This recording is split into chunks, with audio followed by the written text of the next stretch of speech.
This video is for utilization of technology in the classroom. This is video number 4 on new technology. So the fourth technology that I use in my classroom is called Nearpod. Nearpod is a presentation tool. It's a great way to make your presentations more interactive and engaging. So if you're someone that really loves the direct teaching style, you use a lot of PowerPoints, maybe Google Slides, and this is a way just to turn your presentations from boring to very interactive and having students being a lot more engaged. The purpose of this video is to provide educators an explanation of the tools available on Nearpod, maybe give you a few ideas of how you can use it in your classroom. The intended audience is for educators who are looking for a way to make their lessons more engaging and interactive. So if you usually struggle with students paying attention or just a lack of engagement in general, this is a great tool to use to solve that problem. These are the two IST standards I used. I used Leader 2C like I did before, and then Facilitator 6A, which I'll have you read. Now Nearpod is free for a limited amount of space. There is a limit on what tools you can use as well as how many presentations you can make on Nearpod with the with the paid version. But there are many ways for you to upgrade for free. So if you refer so many people and they create an account, it will give you a free or gold membership for a certain amount of time. So when you log on, this is the home page, and we have a lot of different things right here. My library would be anything that you created. Explore, you look at other things that other people created. You can join a lesson, so if you have another teacher that is giving a lesson, you can kind of join there. Create would be to make your own, and then reports, you can do some assessments on them. Let's go ahead and take a look at Explore first. These are ones that people have already made. And so they have a mixture of free and paid. And they go through pretty much any topic that you want. So you can just search up here what grade. At the top it'll kind of give you what grade they're for. There are different things like units that you can buy that have a whole bunch of lessons. Or you have, again, specific lessons.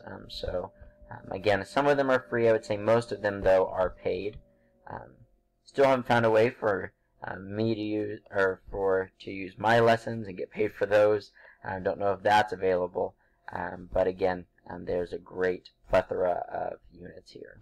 So going back to my library, we're going to go ahead and look at some that I've already created.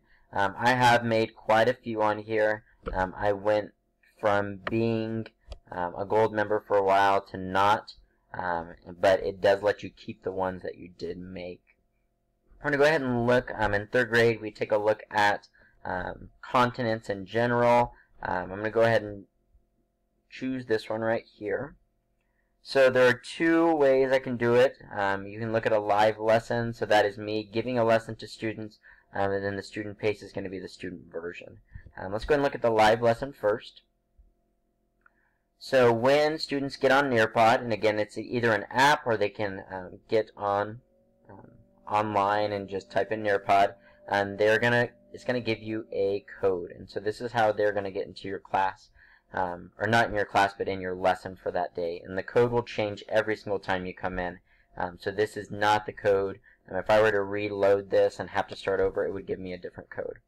So students will put that in, and I usually just write that on the board, and then this is the teacher version right here.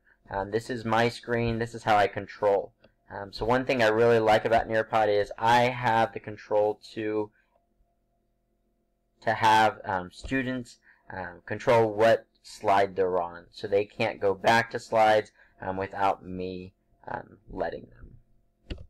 So I'll go ahead and click on the next one. This is just a very basic PowerPoint that we used. And so you can make regular slides that again just gives them information.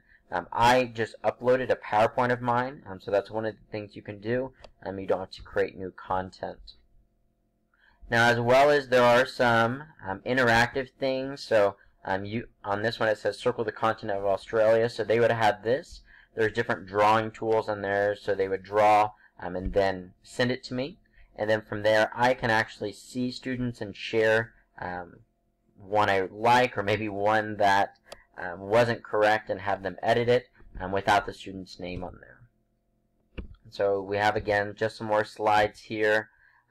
Another feature is you can add pictures. So again, we were studying the continent of Australia. A lot of my students have never seen or don't have any prior knowledge on Australia, so great way to share some pictures to help them get some visuals. Alright, again, some more slides here. This was on their version. You'll kind of see it a little different. They can zoom in on each one of these. Probably the coolest thing on that I've found on Nearpod is these 3D 360 experiences. And so these are something that you can put into your slides. So this was right by Mount Uluru, which we were studying about in Australia. And so students on their iPad, if they're on a desktop, they do exactly what I'm doing here, which is just clicking and dragging on the screen to kind of get the 360 view. What's really cool is on our students' iPads is they actually can get up and move. As they move their iPad, it'll again give them a different view. So I have my students kind of stand up, move around, kind of circle around and explore. So really cool feature for students to kind of get engaged and excited about. So anytime I had a Nearpod, they were always asking if there was a 360 view that they could do. The last thing I want to share with you, you can add some videos as well, and again, that would play on their personal device. At the very end, forgot this is so long, I also have a quiz, and so this is a great way for you to check for understanding. They're not allowed to go back again, so it's all based on whatever notes they took as well as how well they've been listening. And it will give you the scores, and it gives you a report back so you can kind of see what students struggled with the lesson. So we're going to look at next just some features that you can add. So one thing, I've used this presentation for a few years, so I kind of wanted to know, or maybe up my game a little bit. So this would be how you would add some slides. So I'm going to add a slide here. It has three different things: add content, web content, or an activity. So on the add content, it gives me a few different ones that I can do. A slide here would be just your basic slide. I can add some stuff there. So that would be your most basic that you can do. They have Nearpod 3D, which would be just showing, again, they have a limited amount, but it's just giving kind of a visual of different things. Simulation I have not checked into. Videos are cool. And the field trip, the VR was what I was kind of talking about, kind of the 360. Alright, so those are all different ones. Sways are really cool. What it is it's kind of, I put these at the beginning, and it kind of gives them just some background information on that. So if we preview that real quick, it's going to give them some background information, usually just pictures, some fun facts about the country or whatever we're studying about. So really cool to add those. And again, there's just some more features. We've got videos, audio, so if you just want maybe a sound, you can do that as well. Now, web content is a paid feature, so I can't really show you that. Again, I would say with content, you can pretty much do whatever you want with web. Again, a slideshow, videos you can add, so I haven't seen too many reasons why you need the web content, but again, that's a paid, I'd say, perk. The next one is add activities. So these you want to place throughout your presentation. An open-ended question is going to be, again, something that they can respond to. A poll is, hey, how many of you have heard about Africa, or something like that. And again, you can make it however you want there. We have a quiz, which I showed you again at the end. Draw it. You can either add an image and they can circle it, so like I did on the map, or you can just give them a blank page and they can draw. We've got fill in the blanks, memory tests. So these, again, you want to place throughout your presentation to help with engagement and support on that. Now the last feature I wanted to show you is called Student Paste.